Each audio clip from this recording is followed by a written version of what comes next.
Hello everyone, welcome to our 12th lecture of CAD subject. Today we are going to start our new topic that is on solid modeling methods. Previous session की अगर बात करें तो वहाँ पे हमने geometric modelling के बारे में डिटेल में स्टडी किया था। क्या होता है ज्योमेट्रिक मॉडलिंग, उसके जो तीन टाइप्स होते हैं यानी कि wireframe model, surface model and solid models, वो तीनों के बारे में हमने डिटेल में वहाँ पे स्टडी किया था। आज के इस लेक्चर के अंदर हम ज्योमेट्रिक मॉडलिंग का जो थर्ड पार्ट था सॉलिड मॉडल, वो सॉलिड मॉडलिंग के मेथड्स जो है उसके बारे में आज हम यहाँ पे डिटेल में स्टडी करेंगे। ठीक है, तो आज का जो हमारा टॉपिक रहेगा that is the solid modelling techniques. पर उससे पहले अगर बात करें जो हमने प्रीवियस सेशन में कवर किया था, तो आपको याद हो तो हमने प्रीवियस सेशन में यहाँ पे ये तीन मॉडलिंग टेक्निक्स के बारे में डिटेल में किया था। उसके बाद वायरफ्रेम मॉडलिंग क्या होता है उसके बारे में स्टडी किया था। सरफेस मॉडलिंग क्या होता है, यानी कि जब भी सरफेस को बाउंड करके जो भी एंड में हमें 3D ऑब्जेक्ट मिलता है उसको हम सरफेस मॉडलिंग बोलते हैं। और एंड में हमने देखा था ये सॉलिड मॉडल के बारे में, जहाँ पे हमने same geometry different topology and same topology but different geometry, इसके बारे में हमने वहाँ पे स्टडी किया था। तो आज का जो हमारा ये सेशन रहेगा वो ये सॉलिड मॉडलिंग की जो टेक्निक्स है उसके बारे में हम यहाँ पे डिटेल में स्टडी करेंगे। ठीक है, तो स्टार्ट करते हैं हमारा आज का topic, that is the methods of solid modelling, या फिर ऐसा भी बोलते हैं सॉलिड मॉडलिंग्स की मेथड्स कौन कौन सी है, टेक्निक्स कौन कौन सी है, उसके बारे में डिटेल में समझाइए। तो हमें जीटीयू में इस तरीके से एग्जामिनेशन में क्वेश्चन आता है, what is solid modelling, also discuss any one of the method of solid modelling. तो आपको कोई भी मेथड के बारे में यहाँ पे समझाना होगा। जैसे कि सॉलिड मॉडलिंग मेथड की तीन टाइप्स होते हैं, जिसमें सबसे पहला है कंस्ट्रक्टिव सॉलिड ज्योमेट्री। उसके बाद हम जो सेकेंड टाइम देखेंगे वो है बाउंड्री रिप्रेजेंटेशन। उसके बाद थर्ड टाइप जो हम देखेंगे जिसको बोला जाता है प्रिमिटिव क्रिएशंस और प्योर प्रिमिटिव्स। ये तीन टाइप्स हम देखेंगे सॉलिड मॉडलिंग टेक्निक्स के बारे में। ठीक है, यानी कि सॉलिड 3D मॉडल्स बनाने की तीन टेक्निक्स होती है उसके बारे में। पर कभी कभार ये तीनों टेक्निक को इंडिविजुअल क्वेश्चन की तरफ भी हमें कई बार पूछ लेते हैं, यानी कि ऐसे भी सिर्फ पूछते हैं कि CSG समझाइए, यानी कि कंस्ट्रक्टिव सॉलिड जियोमेट्री समझाइए। इसको गुजराती में भी यही लिखेंगे और इंग्लिश में भी यही लिखेंगे, कंस्ट्रक्टिव सॉलिड जियोमेट्री। तो स्टार्ट करते हैं हमारी आज की फर्स्ट मेथड जो कि है सॉलिड मॉडलिंग की मेथड, कंस्ट्रक्टिव सॉलिड जियोमेट्री। ठीक है, ओके। तो कंस्ट्रक्टिव सॉलिड जियोमेट्री जो मेथड है, ये मेथड के अंदर हम कोई भी 3D ऑब्जेक्ट्स बनाने के लिए बुलियन सेट ऑपरेटर्स का यूज़ करते हैं। किसका यूज़ करते हैं, बुलियन सेट ऑपरेटर्स का हम यूज़ करते हैं। वो क्या हो जाता है, जैसे कि आप सभी लोगों ने पहले ये मैथमेटिक्स सब्जेक्ट के अंदर पढ़ाई होगा, जिसमें सबसे पहला होता है यूनियन, दूसरा होता है डिफरेंस और सबस्ट्रैक्ट, तीसरा होता है हमारा इंटरसेक्शन। यानी कि जो सबसे पहला यूनियन ऑपरेशन है, यानी कि यूनियन ऑपरेटर है, वो ये यहाँ पे आप देख रहे हो नंबर 1 जो यहाँ पे हमने लिखा यूनियन ऑपरेटर। उसमें क्या होगा, हमारे पास इस तरीके के दो ऑब्जेक्ट्स है। सबसे पहला ऑब्जेक्ट है ए ऑब्जेक्ट जो एक क्यूब है आपके पास, दूसरा ऑब्जेक्ट बी है that is your cylindrical object. So if you are going to merge this two objects which is A and B, after the doing this union operation we can have this single object in this manner। आप देख सकते हो यहाँ पे अब ये पूरा object एक सिंगल एंटिटी की तरह, एक सिंगल यूनिट की तरह रिप्रेजेंट करेंगे, यानी कि ए और बी जो अलग अलग ऑब्जेक्ट्स थे अब वो मर्ज हो चुके हैं और ए बी कंबाइन हो चुका है। तो इसको बोलते हैं यूनियन ऑपरेशन। ए इस तरीके से ये शाइन है, सिंबल है यूनियन का, यू तरीके से आपको दिखेगा, इसका जो सिंबल है ए सिंबल करके फिर ये बी। ठीक है, उसी तरह दूसरा जो हमारा है जिसको सबस्ट्रैक्ट बोला जाता है या फिर डिफरेंस बोला जाता है, यानी कि अगर आप a माइनस बी कर रहे हो, यहाँ पे हमारी second, this one is your second, तो ये a यानी कि पूरा ये जो ब्लॉक है हमारे पास, ये ब्लॉक में से आप b को माइनस कर दोगे, ये पूरा b जो है वो माइनस हो जाएगा, तो आपके पास कुछ इस तरीके का a ब्लॉक्स मिलेगा। a ब्लॉक है कुछ इस तरीके से आपको दिखाई देगा, जहाँ पे हमने a में से b को माइनस कर दिया। तो इस तरीके से भी आप 3D ऑब्जेक्ट बना सकते हो। तीसरा जो है हमारा जो कि है इंटरसेक्शन। तो इंटरसेक्शन का सिंबल आप यहाँ बीच में देख सकते हो, तो इसको इस तरीके से लिखा जाता है ए इंटरसेक्शन बी।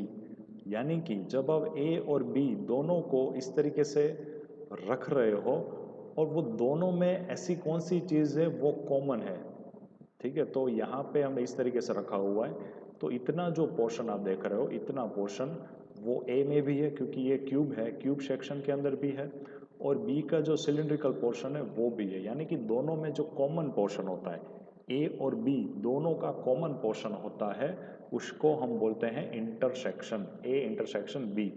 तो ये उसका आउटकम है, ये फाइनल ऑब्जेक्ट हमारा हो जाएगा जो दोनों में ही कॉमन है। आप देख सकते हो डायग्राम से, ठीक है। तो ये हमारे हो जाते हैं बुलियन सेट ऑपरेटर्स हो जाते हैं हमारे। तो ये बुलियन सेट ऑपरेटर्स हमने तीन देखे, सबसे पहला था यूनियन, दूसरा हमने देखा सबस्ट्रेक्ट, और तीसरा है हमारा इंटरसेक्शन। तो ये तीनों को बारे में आपको लिखना होता है और तीनों के बारे में आपको कुछ इस तरीके से समझाना होता है और साथ में डायग्राम्स भी ड्रॉ करना होता है। तो आप डायग्राम सिंपल से कुछ इस तरीके से भी ड्रॉ कर सकते हो, ये हो जाता है ए हमारा और ये हो जाता है बी। तो आप ये इस तरीके से 2D में भी, यानी कि इसके जो टॉप व्यू है, ऊपर से देखते ही आपको जो टॉप व्यू मिलते हैं वो भी डायरेक्ट ड्रॉ कर सकते हो। तो इसको कंबाइन करने से हमें कुछ इस तरीके का मिलेगा, ठीक है। ये ए बी को हमने कंबाइन कर दिया, ये हो जाता है हमारा फर्स्ट वाला, ठीक है। तो ये टॉप व्यू सिर्फ आप ड्रॉ करके भी एग्जामिनेशन में लिख सकते हो, ऐसा कंपलसरी नहीं आप ये 3D में ही ड्राइंग बनाइए, सिर्फ टॉप व्यू से देख के 2D में आप ड्राइंग बना सकते हो। तो ये सबसे पहली मेथड थी जो थी constructive solid geometry method. Second method की अगर बात करें जिसका नाम है बाउंड्री रिप्रेजेंटेशन, जिसको कई बार बी रैप भी बोला जाता है, बी रैप, ठीक है। एग्जामिनेशन में कुछ इस तरीके से भी लिखा होगा बी फिर रैप, REP। तो अब बी रैप क्या होता है? The boundary representation methods represent a solid, जो सॉलिड रिप्रेजेंट करने के लिए यूज होता है, which is the collection of boundary surfaces.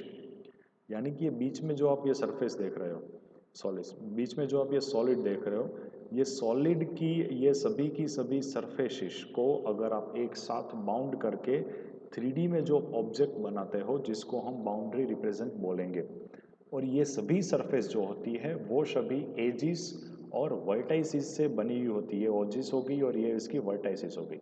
तो यानी कि ऐसी सभी सरफेस, ऐसा कोई मॉडल जो एजिस और वर्टाइसिस से आप रिप्रेजेंट करो उसको बोला जाता है बाउंड्री रिप्रेजेंटेशन। जैसे कि ये वाली फिगर में अगर आप देखोगे तो यहाँ पे है हमारे पास फेस नंबर 1, ये है हमारी फेस नंबर 2, ये इस साइड हमारी फेस नंबर 3 और इस साइड हमारी फेस नंबर 4 और नीचे की हमारी फेस 5। तो ये पिरामिड जैसा जो दिख रहा है टोटल 5 फेस का बना हुआ है। उसी तरह एज कौन सी हो जाती है, यहाँ पे है एज 1, ये एज 2, एज 3, एज 4, ये है edge 5, edge 6, edge 7, edge 8। Total 8 edges से बना हुआ है, सिर्फ सरफेस नहीं है, सरफेस की एजिस भी है और वो एजिस के पास वर्टाइसिस है, यानी कि जो लाइंस होती है, जो एजिस होती है जहाँ पे इंटरसेक्ट होती है, दैट इज योर वर्टाइसिस। तो ये हो जाता है हमारा V1 वर्टाइसिस 1, ये है हमारा V2, ये है हमारा V3, ये V4 और ये V5। यानी कि ये ऑब्जेक्ट को रिप्रेजेंट करने के लिए इतनी सारी फेसिस, ये सभी एजिस, 8 कुल मिला के 8 एजिस है हमारे पास और 5 वर्टाइसिस, ये सबको मिलाओगे जब आप तभी आपको जो ऑब्जेक्ट मिलेगा, और ये ऑब्जेक्ट को दिखाने की टेक्निक को बोला जाता है boundary representation technique. Okay, next और थर्ड हमारी सॉलिड मॉडलिंग की टेक्निक्स है जिसको बोला जाता है प्रिमिटिव क्रिएशन फंक्शन और इसको बोला जाता है प्योर प्रिमिटिव्स, ठीक है। This functions retrieve a solid of simple shape. ये किस तरीके से वर्क करता है? सॉलिड ऑफ सिंपल शेप के फंक्शन से वर्क करेगा from among the primitive solids stored. ये सभी शेप स्टोर्ड होते हैं, यहाँ पे आप शेप देख रहे हो, ये ब्लॉक, ये सिलेंडर, ये कॉन शेप, ये स्फीयर, ये वेज शेप और ये टॉरस शेप। ये सभी जो शेप होते हैं वो कैड सॉफ्टवेयर की लाइब्रेरी में स्टोर होते हैं, ठीक है। और उसी शेप को आप एक दूसरे में मर्ज करके, यानी कि यूनियन करके, सब्सट्रैक्ट करके, इंटरसेक्ट करके आप जो भी 3D मॉडल क्रिएट कर रहे हो उसे बोला जाता है प्रिमिटिव क्रिएशन फंक्शन और प्योर प्रिमिटिव्स, ठीक है। आई होप आप लोग समझ रहे होंगे। फिर से मैं आपको रिपीट कर रहा हूँ कि ये सभी जो शेप्स हैं, block, cylinder, this cone, this sphere, wedge and torus, तो ये जो सभी के सभी शेप हैं हमारे, ठीक है, ये सभी शेप अगर आप स्टोर कर लेते हो, यानी कि स्टोर होते हैं वो हमारे कैड सॉफ्टवेयर की लाइब्रेरी में, ये सभी को वन बाय वन आप कॉल करवा के दो अलग अलग शेप के ऊपर यूनियन, इंटरसेक्शन या सब्सट्रैक्ट कमांड यूज़ करके आप कोई भी 3D ऑब्जेक्ट बना सकते हो, ठीक है। तो ये टेक्निक को बोली जाती है प्योर प्रिमिटिव्स टेक्निक। तो सॉलिड मॉडलिंग टेक्निक हमें यहाँ पे हमारी कंप्लीट होती है। नेक्स्ट हमारा जो मोस्ट टाइम पे टॉपिक है that is our feature based modelling. Solid modelling की तीन जो टेक्निक थी वो यहाँ पे हम कंप्लीट करते हैं, जहाँ पे सबसे पहली टेक्निक थी कंस्ट्रक्टिव सॉलिड ज्योमेट्री, जिसको CSG बोला जाता है। दूसरी टेक्निक थी BREP, जहाँ पे बाउंड्री रिप्रेजेंट करते हैं। तीसरी टेक्निक थी प्योर प्रिमिटिव्स, यहाँ पे ये सभी प्रिमिटिव्स हैं, प्रिमिटिव्स को मर्ज करके आप 3D कंपोनेंट्स बना सकते हो।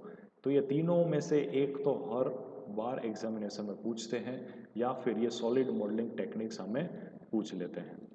नेक्स्ट जो हमारा टॉपिक है that is our feature based modelling. Feature based modelling क्या होता है? इन शॉर्ट, आपके कैड सॉफ्टवेयर के अंदर जो भी फीचर्स इनबिल्ड होते हैं, यानी कि अगर बेस फीचर की हम बात करें तो आप लोगों ने एक्सट्रूड कमांड यूज़ किया होगा। सबसे पहले आप रेक्टेंगल बनाओगे, उसके ऊपर एक्सट्रूड फीचर अप्लाई करोगे और उसको 3D में आप लाओगे, that is your base feature. Base feature के अलावा भी हमारे पास सेकेंडरी फीचर्स होते हैं, जैसे कि यहाँ पे होल किया हुआ है, ठीक है, ये एजिस के ऊपर आपने सर्कुलर या फिर चैम्फर किया हुआ है, ठीक है, एजिस को आपने सर्कुलर चैम्फर किया हुआ है, तो ये भी एक फीचर हो जाता है। तो ये सभी फीचर्स हैं हमारे। एक्सट्रूड हो जाता है यहाँ पे, रिवॉल्व हो जाता है, स्विप हो जाता है, ब्लेंड हो जाता है, होल हो जाता है, लॉफ्ट, ड्राफ्ट, ये सभी के सभी हमारे फीचर्स हैं। रिब बनाने के लिए रिब हम यूज़ करेंगे, ये आप देख सकते हो यहाँ पे ये रिब फीचर से बना हुआ है। ये सॉलिड बना हुआ है सिलेंड्रिकल पोर्शन, बीच में हमने यहाँ पे होल किया हुआ है, ठीक है, जो होल फीचर से किया हुआ है, एंड में हमने यहाँ पे चैम्फर किया हुआ है। तो ये सभी फीचर्स से जो भी आप 3D मॉडल क्रिएट करते हो उसको बोला जाता है feature based modelling. So the feature-based parametric solid modeling system represent the recent advance of computer geometric modeling technique। ये सभी फीचर्स इंक्लूड करते हैं सबसे पहला होल्स, यानी कि थ्रू होल आपको यहाँ पे इस तरीके से या फिर ब्लाइंड होल करना हो, राउंड करना हो, चैम्फर करना हो। राउंड यानी कि एजिस के ऊपर आप सर्कुलर जो राउंड्स करते हो या फिर चैम्फर करते हो, या फिर बीच में आपको स्लॉट्स करने हो, तो ये सभी फीचर्स हैं। This operation to solid model such as cut करना हो या फिर शेल करना हो। शेल यानी कि कोई भी क्यूब को आप होलो कर देते हो, उसको बोलते हैं हम शेल ऑप्शन। तो ये सभी हमारे सपोर्टिव फीचर्स, ऑक्सिलरी फीचर्स हैं। तो ऐसी टेक्निक को फीचर बेस्ड मॉडलिंग बोला जाता है, ठीक है। ये भी हमारा मोस्ट टाइम पे टॉपिक है, feature based modelling. And the last topic of this chapter and this topic and today's lecture, that is the parametric and non parametric modeling। Parametric model, non parametric model क्या होता है?